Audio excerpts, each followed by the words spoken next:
we all know things come up, and some of us had some emergencies pop up and other commitments. So it is recorded, and we'll share the links with everybody once we get those. It might take us a little bit to get them, but we will get them out to everybody. So good morning, good morning. Today is our day of Recovery Corps AmeriCorps training. And we will start out right away this morning with some introductions.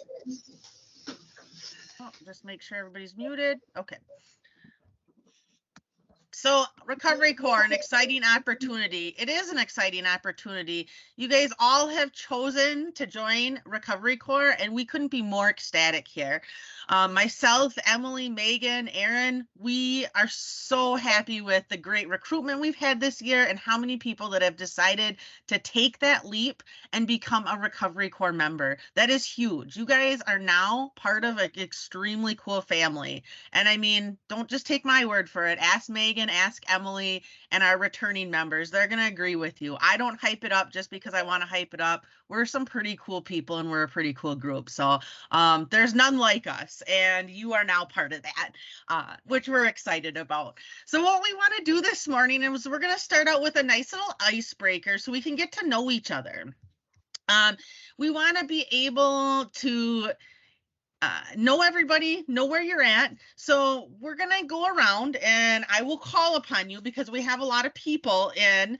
And if you could just give us a 30-second rundown of your name, what organization you'll be serving at, or what organization you're the host site supervisor for, and just kind of a little bit of the role that you'll be there if you know, whether you're going to be working, for example, with drug court participants or things like that.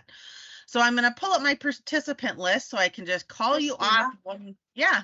Sorry to interrupt, but I thought we were going to put them into groups just due to the bigger breakout rooms. Yeah, you're right. I apologize. Okay. That's We're okay. going to do some Thanks, Megan. We're going to do some breakout rooms to where we put you in. We're going to do a couple rounds of them, actually. Thank you, Megan, for letting me know that. Okay. So we're going to break you out into small little breakout rooms. Go into that group room, share your name. Again, your organization, whether you're the host site supervisor at that organization or your member, and kind of a little bit about your role there. So let me get the breakout rooms going.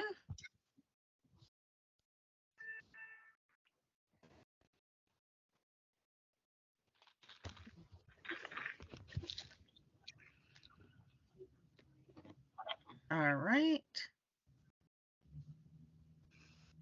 And there's going to be approximately 4 to 5 of you in the group, in the breakout room. So we will let you go in those rooms for about 5 minutes.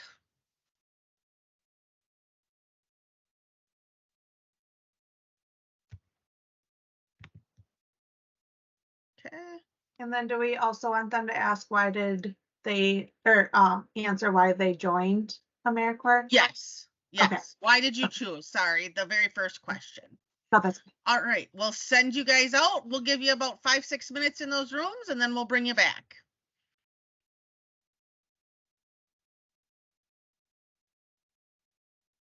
There we go. All right, welcome back. We will get rolling right now on our ethics and our boundaries, and then go over some of our policies. So the nitty-gritty of it, it's not always the funnest to go through, but we do need to learn about it and know about it. So our ethics, here are some of the ethics that we go by. So we really look at the SAMHSA core competencies for peer workers in the behavioral health services, which Recovery Corps and recovery coaching services really fall under that realm. We also look at the ethical guidelines for the delivery of peer-based recovery support services, which is very similar to the SAMHSA one. And then we have a couple other ones on there too as well. So where do we find these? It says see the map. What map, right? What map do we see? So all of you should have gotten an email, and I know all the members were able to access yesterday, our member portal. So all of the supervisors should have gotten an email as well. If you are not able to access this portal, please reach out and I will make sure that we connect you with Sophie, who can make sure you get access. So what does it look like? So this is what our map looks like, our AmeriCorps portal. Now, you may ask, where do I go? What do I do? Your first thing is when you get to the page, and I will put that in the chat, what it is.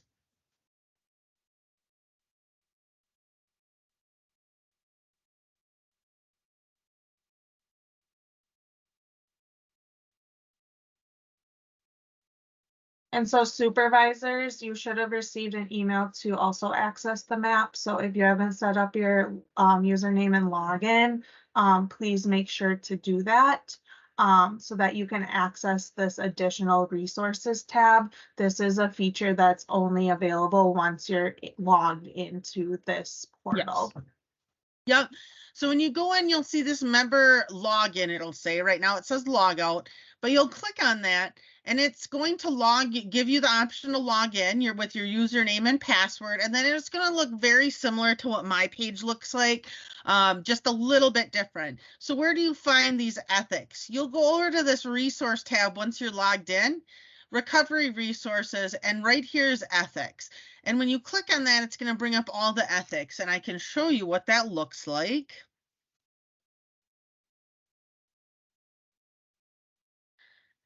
Right here. So this is what it's going to look like. You're going to go over to that resource, down to recovery resources, and over to ethics. And it brings us to the ethics page. And it has all of these right here. Again, we're going to really talk about ethics and boundaries heavily in CCAR training for all of our recovery coaches. But this is great information for you to look at. Please go in here and play around. And when you're needing some information, really look at it. It really gives you what we should be following by. And we're going to delve very far into that in Recovery Coach Academy training. Christina, can you put a link to this in the chat? Yep, it's in there. Oh, I didn't see it. Emily put it in and I put it in. I see. Do you see it now or no? No. That's okay. If you could just listen and watch the screen, this will be recorded and we can help people troubleshoot throughout the week if they're having troubles getting logged into the map. Yeah, absolutely. Thank you. Thank you, Megan. So all of them are listed right here. Thanks, Jen. We really love this new website too. We're trying to make things more simplified and easier to find and do. And you'll also be going over ethics in the Recovery Coach Academy in depth, Yes. right? These are just resources. Okay. These are just your resources. We will go over them very heavily in our CCAR training, the Recovery Coach Academy. And if you received your package in the mail, we received a couple of extra, or we sent out a couple extra manuals for you if you notice. So there's the professional manual and the ethics one now. So those are two extra goodies. Hopefully you'll use those to your advantage. And I think maybe even Christina's going to do some work with that this year with all of you. Yep, I might have spoke too soon on that one. Well, yes, Megan's right. We're hoping to incorporate more of CCAR's trainings. The clinic invested very heavily in me last year, so I'm able to continue to offer the Recovery Coach Academy to all of our members. But not only that, I'm able to facilitate any of the curriculum. So we're trying to incorporate that into all of your service. So that's where our ethics are. Now we get to move on to the fun part of it, is our policies. So all program policies are located on the map, and they're all located within the member handbook.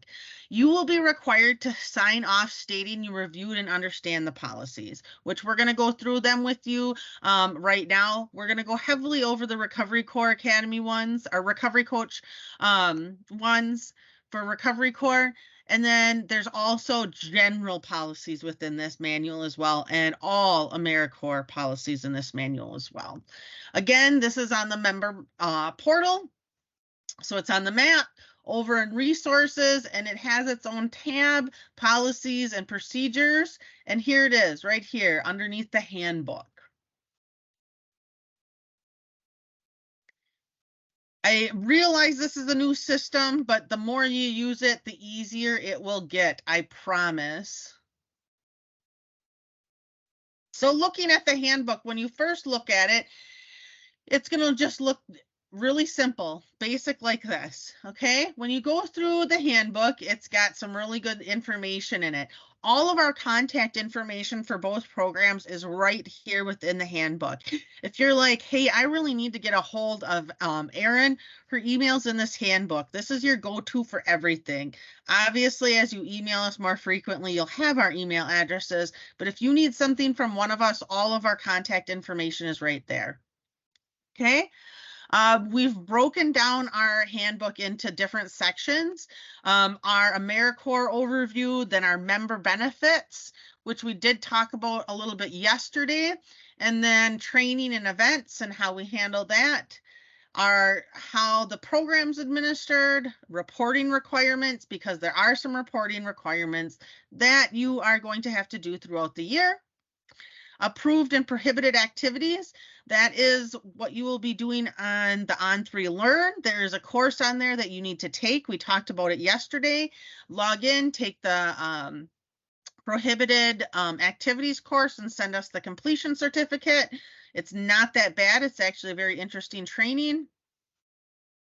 And then our MCHS policies and guidelines that you have to abide by.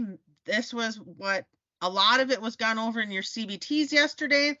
And then at the very end of our policy and handbooks is our Recovery Corps policies and procedures that just pertain to this program, okay? And we're going to hit that really heavily today, all right? This is definitely a go-to if you have questions. Usually you can get them answered in the handbook. Please go to the map, try to find your answer there first, the handbook if you have it, and then reach out to us if there's still a lingering question that you haven't had answered here. So I'm going to bring us down to our policies and procedures. So in the chat, Alex says that the handbook is not under policies and procedures. Are others also experiencing that? I'm just trying to figure out if it's really. This, I also do not have that option. Yes, it is not there. Okay, so I will follow up with one of our yes, as in you can see it. Nicole, is that a yes, you can see it, or yes, like you can't see it? No, we can't see it, sorry. Oh, cannot. Okay. Really? So sounds good. I will follow, actually, I'll do it on break. I'll message Sophie on break, Christina, and thank you. we will make sure that that gets added for all of you. Yeah, Thanks thank for letting you. us know. Because we see it on our end, so I apologize for that. Okay, it sounds like it's a group consensus, so nothing that is on your end. So just wait for us to make sure that we can get that up there for you. Nothing you need to worry about right now. We can also send it to you electronically as well in the meantime, but it will be up there for you to reference throughout the year in hopefully a few hours. Yes, hopefully. Thank you. So we're going to really hit on these Recovery Corps policies now. So our first one is the introduction to the role of a recovery coach. So really, what is a recovery coach? And I am going to read the description because this is really important to know what you are. So a recovery coach is a person who helps remove personal and environmental obstacles to recovery, links the newly recovering person to the recovering community, and serves as a personal guide and mentor in the management of personal and family recovery. Okay, so you're really there to be a guide, to mentor, to help. You're not there to pull somebody along. You're not there to force somebody into recovery. As we know, that doesn't work, right? You can't force somebody to want to be in recovery. You just have to be there as their resource and guidance and help. All of our clients must be 18 years or older to utilize a recovery coach. I know some of you have asked, can we work with younger? that's really hit and miss, and there's a lot of legality to that. Yes, we recognize that people under the age of 18 do use substances and do have the need for a recovery coach, but we don't service those under 18 at this time. So please make sure you're not seeing those under the age of 18. Then we really go into the benefits of recovery coaching, which is awesome. I mean, promotes recovery, links that person, like we said, supports all pathways to recovery. And I will go over all pathways to recovery in our training, in our CCAR training. This is a hard one. I understand that. We all have our different pathways to recovery, and what might have worked for us might work for somebody else, but it might not. Everybody's path is different to recovery and sobriety and maintaining that. So we will open our minds to that in our CCAR training. And then works with the individual beyond recovery through stabilization and recovery maintenance, which we'll also talk about those stages of change and stages of recovery in CCAR.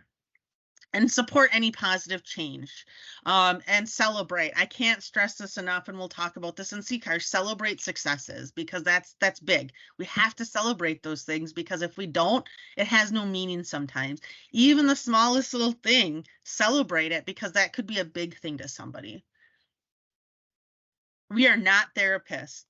This is extremely important. Recovery coaches are not clinical. And as the state continues to progress towards making recovery coaches a paraprofession, they will still remain not clinical, because you're not. Okay, you're not there to diagnose somebody. You're not there to give them treatment. You're not there to diagnose mental health issues or anything else. So please try to avoid that. Don't even put yourself in that situation. We are also not case managers, doctors, clergy, any of those types of things. You are a recovery coach. You're a peer support based recovery coach. All right. Thank you, Christina. Yep. There you go. All right. Second policy, emergency and general support for recovery coaches. So your safety is our #1 and #2 priority. And so we want to make sure that you are equipped with the resources that you need in, anything that might come up, whether it be in your personal life, in your professional life, with a client. We want to make sure that you have the support that you need. And so what we recommend you doing before I go through this is filling out the chart that's on the next page, printing it out and keeping it in your wallet or your back pocket. So this chart or this list is meant for you to use. Of course, Christina and my name is on here. Megan's is also on here, along with my supervisor, Darcy, and then some general supports. But if you have others, if you have a go-to that you like to contact, please add them. This is meant to be for you in any given situation. Also, when you talk with your supervisor this week, ask if there's any additional supports for you that is made available at your host site. You'll definitely want to add that on there as well, and ask your supervisor when they're available to talk. Kind of get that in writing too. It might be standard business hours. They might allow you to contact them in off hours. It's completely up to you and your relationship with the supervisor. And so this policy also goes through kind of some other important information. If you look at 2.2, unfortunately, we do have to put this in here because it does happen from time to time. When a client passes away, what we ask that you do immediately is let your whole site supervisor know, and then that whole site supervisor should let Christina know, because there's specific documentation that needs to be done in REDCap during that situation.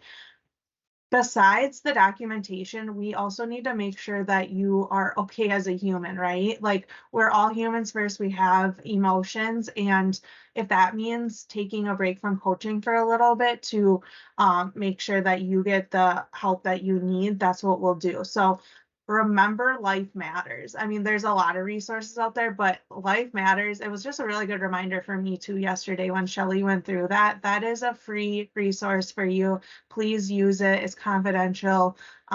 Take advantage of that. Just trying to see if there's anything else I want to highlight in this policy. I think I covered it, but Christina, if you have anything else to add, please do so. Absolutely. Like Megan said, we're human first. You guys are the most important thing. Yes, we are here to service clients. We're here to help the communities, but you are important. We want you to come first before anything else. And like Megan said, it does happen. Sometimes we do have those clients pass away, or sometimes you're having a bad day. We all have bad days. Reach out. We're here as your resource. We're here to help you. And it's okay to say that. Okay. We're here. Just know that. And your host site supervisors are amazing people. Reach out to them.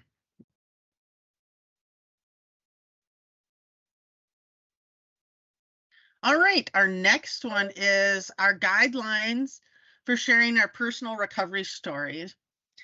This is something that many of you have probably done already, right? You have probably been asked to share your story multiple times in different settings. Each time, I know each time we share our story, different feelings come up, right? Sometimes it might trigger different emotions in us. Sometimes it might make us remember something from our past, maybe from our days of using. We need to be careful how we share our story. For one, because of those emotions that come up as we share, we don't want to have that affect you in any way. Only share your story if you're comfortable with sharing your story, okay? And only share the parts of your story and your recovery that you're comfortable with sharing. You don't have to share everything. And know your audience, the audience that you're presenting to. Would it be beneficial to that audience to hear that? Or would it not be? Would it be more harming? And definitely talk it over with your host site supervisors before you share your story. Now, when you work, and this could be a large event or a small event or a meeting that you're at that you're asked to share your story, please make sure you're talking with your host site supervisor just so that they know and that they're a support to you when you do that too.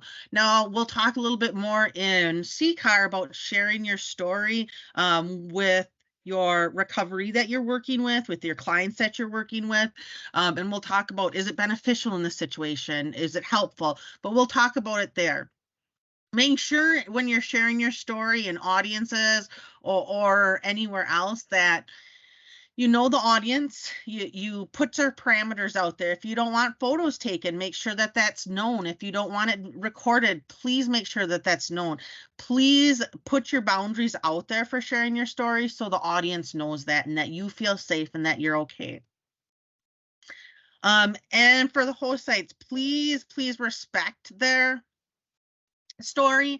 Don't just assume that they'll go share their story anywhere. Make sure that you're talking to your member before you offer your member up to an event or for sharing their stories.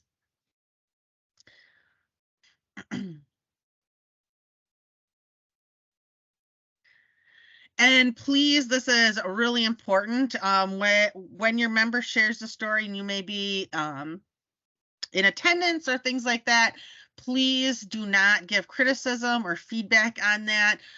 Constructive feedback may be submitted to us.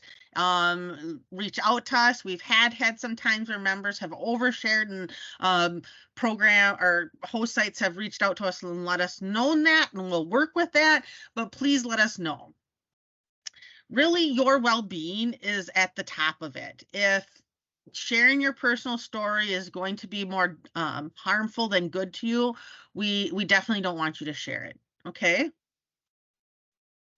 And you are free to stop or cancel any of the presentations that you're at that you're sharing your story. If you get to an uncomfortable spot, it's okay to say, I can't proceed, I'm done sharing my story. It's okay. You come first. Any questions on sharing your story?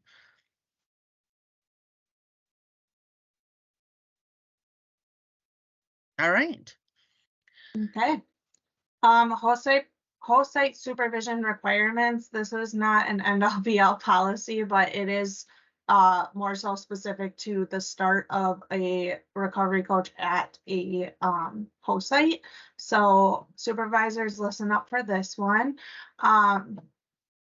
When we introduce recovery coaching into a organization, we want to make sure that that coach is equipped to the best of their ability and feels comfortable. So I say that because it should not be a simple, I completed Recovery Coach Academy. Okay, I'm ready to see a client by myself now. There should be a natural progression to ensure that both the supervisor and the coach feel comfortable moving forward. And so this shadowing that we're going to go through is going to look different for every single host site or organization, because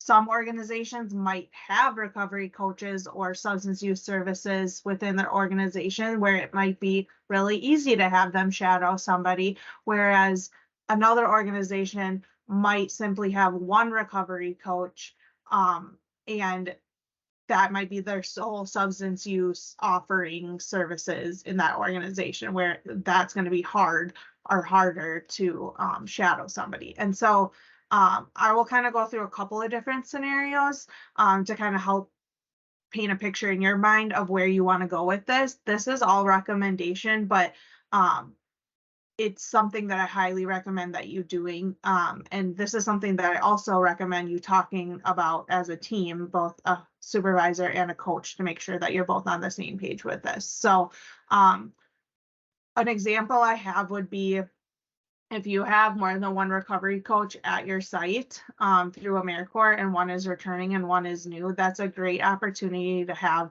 the new coach shadow the returning coach to make sure that they understand how things kind of run around the organization, answer any questions, and then maybe like do some role playing together. You'll do a lot of that in Recovery Coach Academy, but it's different once you get to the organization and actually see how the programming works for that organization. So I highly recommend maybe setting up a schedule for, you know, a week where that new coach is shadowing that returning coach. In an instance where, you know, you just have one coach, you're the sole substance use services for that organization, maybe your shadowing is more so integrating into meetings and really understanding what that organization is about, and maybe slowly you know, opening up your services to the community rather than all at once, so that, you know, maybe that coach can have one client to start and then talk through that in depth with the supervisor about questions you have during or like after those interactions that you can, you know, address or get better at for the next time. And so we have like we have a lot of information here, but again, this is all guidance. In the perfect scenario, it would be that, you know, a coach would shadow and then they would, you know, start seeing clients, but then also have their supervisor there if there's any questions, maybe like in the next room. And then like on week 3 or 4, solely seeing clients by themselves out in the community, wherever. That would be perfect case scenario. Again, I understand every organization is different, so you're going to have to come up with a plan that works for both of you.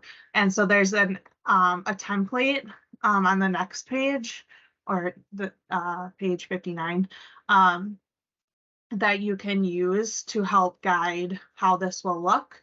And again, if you have any questions about this, let me know. Use this policy as a guide, and you know, really have that conversation this week with your coach about, or maybe even after Recovery Coach Academy, I should say, to see where the comfort level is at. You also keep in mind that you have 3rd, 4th year returners that are good to go, right? And can continue seeing clients, and that's perfectly fine too.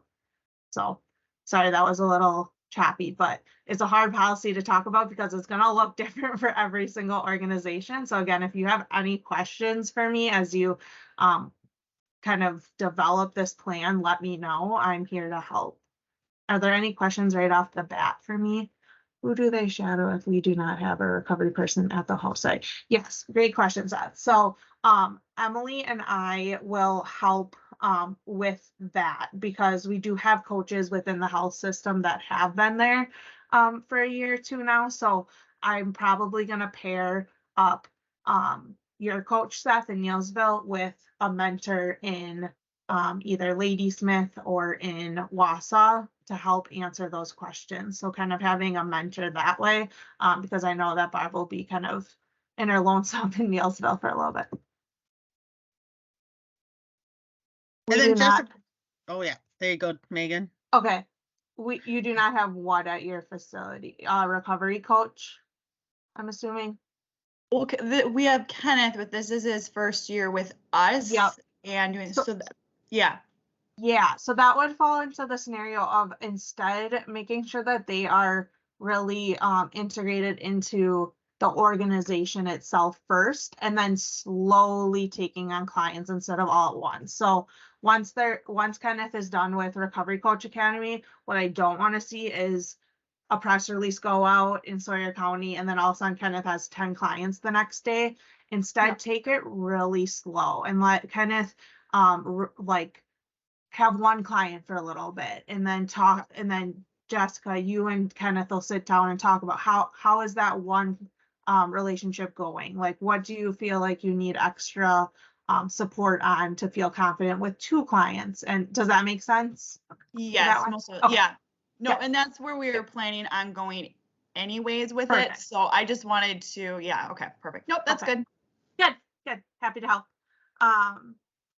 Yeah, so this will be again for anyone that is new to recovery coaching for the organization, just exactly what I just told Jessica, really making sure to go slow with it, making sure that the coach is integrated into the organization itself and knows who to go to for what. And then really leaning on the other coaches that have been here. So Erica put in the chat that she's happy to help whenever, and that's awesome because that inevitably is going to be your mentor, is those coaches that are in this program for 2nd, 3rd, 4th year who kind of know the ropes. So hopefully Absolutely. that helps. A couple hand raises. I see Brittany.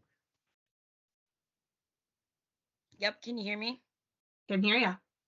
Okay, so with my case, there's one in Chippewa Falls. So will I be kind of taking that? Will she be able to be with me or? So yes, of course, because you guys are close. But it will also be helpful, Brittany, for you to capitalize on the other recovery coaches in Marshfield Clinic. So we'll have 8 of them this year. And so you'll be hearing from Emily and I more. We're going to have our own meetings because Marshfield Clinic, for those of you who don't know, we have 8 recovery coaches across 8 locations. And so we're supporting like those coaches at their whole site, aka Marshfield Clinic. And so Emily and I will help to do that, Brittany. So you'll have 7 other coaches that you can also lean on within your own organization. You just won't have somebody specifically at your specific location, if that makes sense.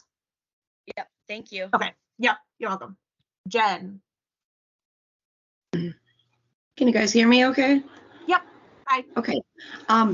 My question, I don't know if it should be for you or for Stephanie, but as you guys know, I'm going to be going to a different location, going to Lanice's old location and Weston. And I don't exactly know how that's going to work. I don't actually know the ropes too much about how that's going to run there. Would it be best for the new coach that's also going to be working that location with me periodically for us to kind of learn that together and go through that process together as far as how things go at the Weston site? Or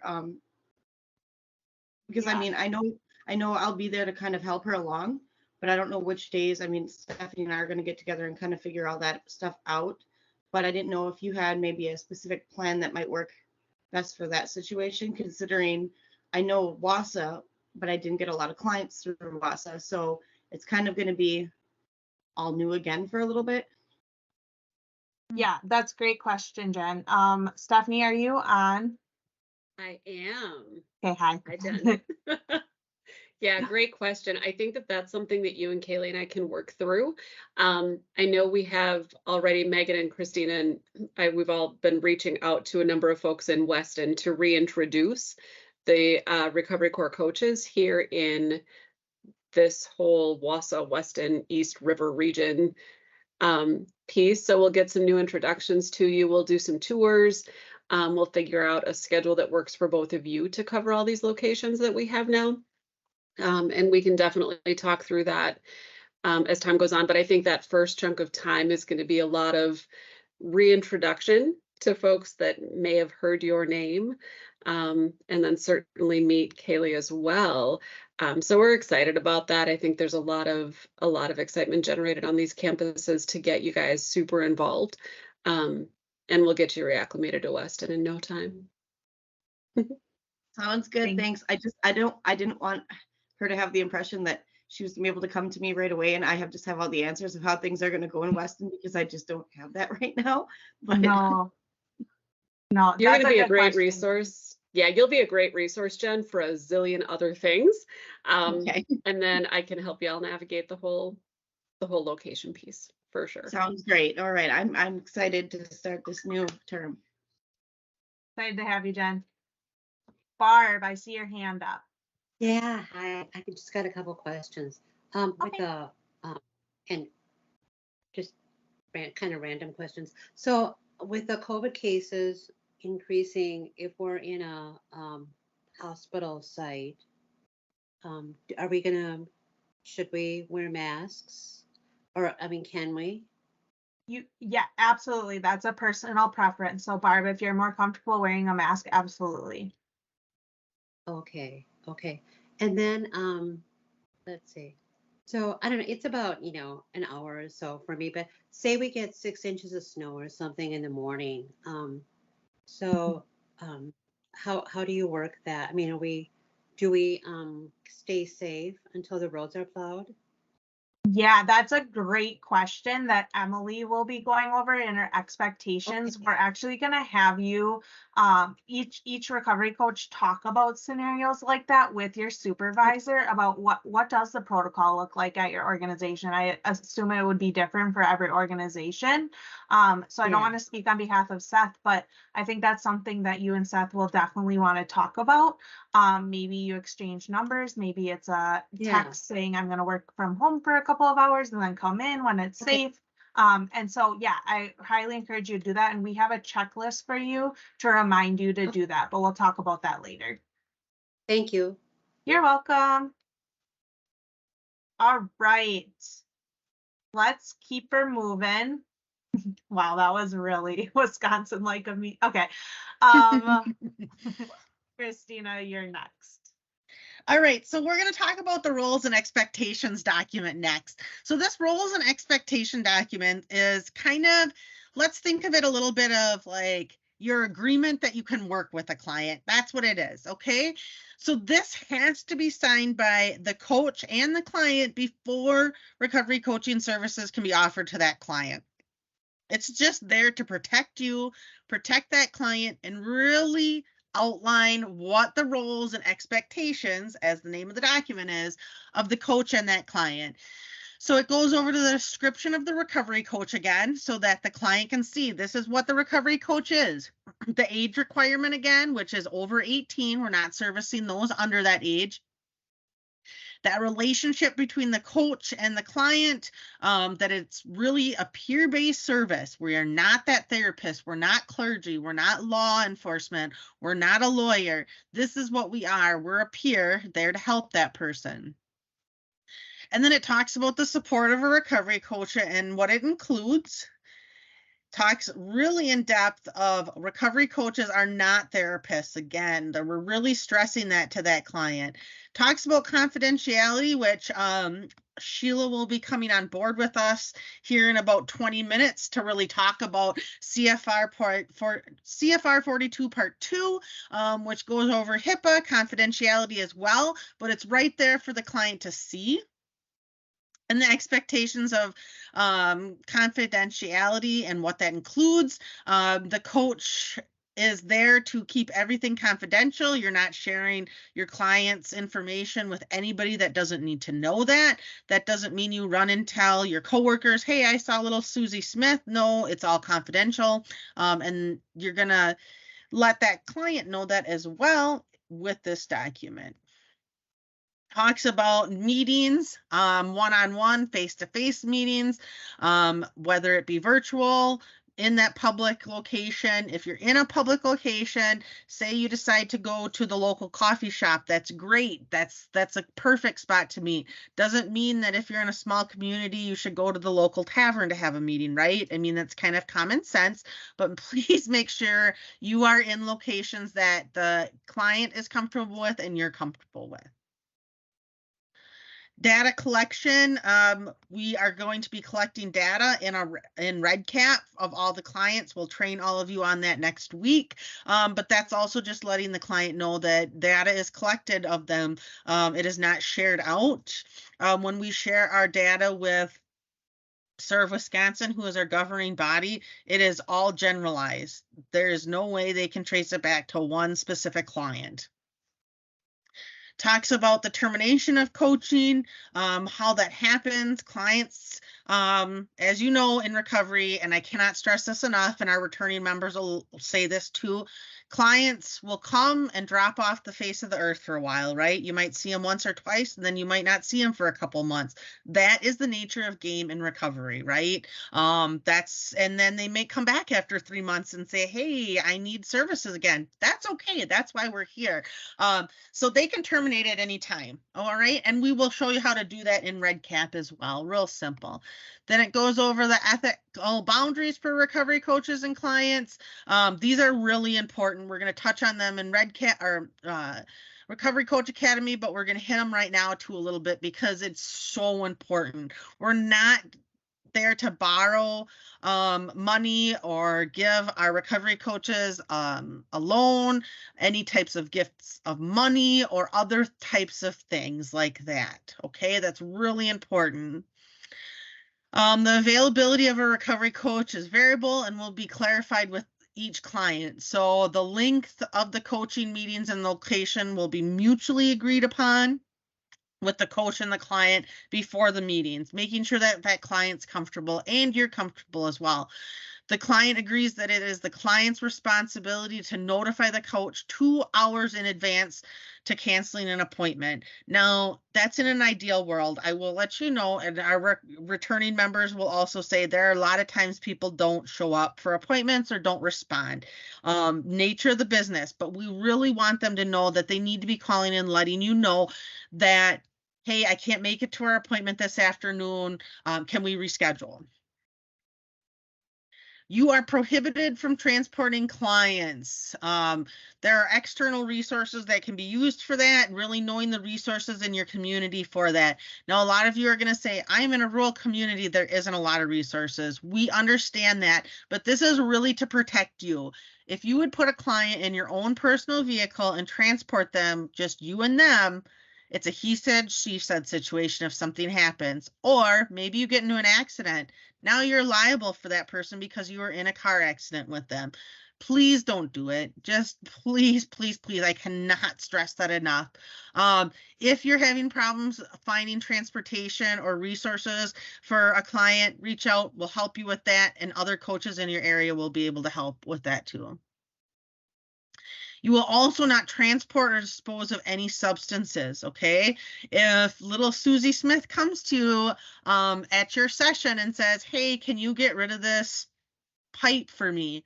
Do not take it, right? Because now it's yours and you're going to get in trouble for it. Give them the resources where they can dispose of it. Some communities, sheriff's departments will take it, police departments will take it, no questions asked. There are safe drug disposal places across the state. Please work with your local health departments, local departments that will take those materials. The recovery coach will empower clients to learn and practice new skills by offering coaching and support. That's what you're really, really about, okay? You're there just to be that support. And although we want absolute sobriety of the client is expected, we know that it might not be the case. We have had coaches where clients have shown up visibly intoxicated, visibly under the influence. Okay. If they appear to be under the influence, stop the appointment and reschedule it at a later date, because when people are intoxicated or under the influence of something, then their memory is not going to be the greatest later, right? So please stop that session with them. If you think they are a danger to themselves or someone else, you may have to call 911, and we'll talk about some scenarios on where that might come into play in CCAR, and Sheila will touch a little bit about this as well. And this is where both you and the client sign, and this document is saved within REDCap, and we will go through how to document all that in REDCap when we get to that next week. Any questions on this document itself? Christina, can I just reiterate something just because it's so important? Absolutely. This document needs to be signed before you continue to engage in a recovery coach client relationship. It is extremely important, and Christina will again go through this, but this protects you. And also keep in mind, it's a voluntary program. We can't force anyone to do this, and so this document really shows the consent and the voluntary nature of the program by the coach and the client signing it. So I just wanted to reiterate, it's a very important document. Absolutely, Megan. Thank you. Any questions on it? Don't see any hands. And it's okay if you have questions later on. Feel free to shoot them over to us. All right, Megan. Okay, so if we didn't have a coach relapse occurrence policy, I think we would be hypocrites as a program, because we are teaching all of you to support people through their recovery journey, and that includes relapses. And so that's exactly what we stand for and what we're going to do as a program as well. So we know that most of you have lived experience, or all of you have lived experience, but most of you have your own lived experience with substances, and we also recognize that relapses are part of recovery. And so although I don't wish a relapse on any of you, we also understand again that that we're humans, and substance use is a journey, right? So when I say relapse, I'm talking about when a person returns to using drugs or alcohol after a period of sobriety, and we will look at your recovery plan as your definition of sobriety. So again, everybody has their own definition, and so that's why filling out that wellness plan is also very important, and we'll get into more of that later on. So I am actually not going to go through a lot of this, because this happens when a relapse occurs. And what I want you all to remember is to keep the lines of communication open with your supervisor first and foremost. So begin building that trusting relationship amongst a supervisor and a coach, because that's what's going to help you, me, your supervisor through any times of the difficulty, such as a relapse. And so what we're asking of you is to be honest and up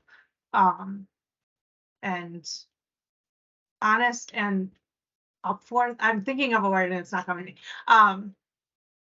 When something like this happens, because it will help, thank you, upfront, upfront and honest, because this will help us to continue to move forward. Yes, we will recognize that, you know, whatever happened, but we also want to move forward, right? And so we will assess the situation, make sure that you're safe, get you the help that you need. All of that good stuff will come. But again, we just need you to be honest. That is the one thing that we're asking, and everything else will hopefully fall into place after that. And so, again, if I could have you take anything away from this policy, feel free to read it on your own time, supervisors, members. But what I want you to take away from this is to let us know. Let your supervisor know first, and then we'll get involved, and it'll become conversations. We'll have conversations about what you need, and how we can support you moving forward. And so, does anyone have any questions about that right now?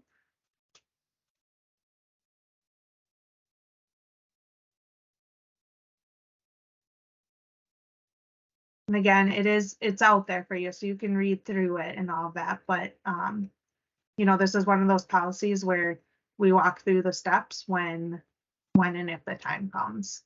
Also, just want to let you know, since this is we're getting to the end of our policy section, that the box that was missed is now checked. So if you refresh your page on the map, you should see the policies and procedures under resources tab, and then the MCHS handbook is found under there. So Thanks, Megan, for taking care of that. you're welcome. And like Megan said, we cannot reiterate enough. You are not going to get judgments for us if a relapse happens.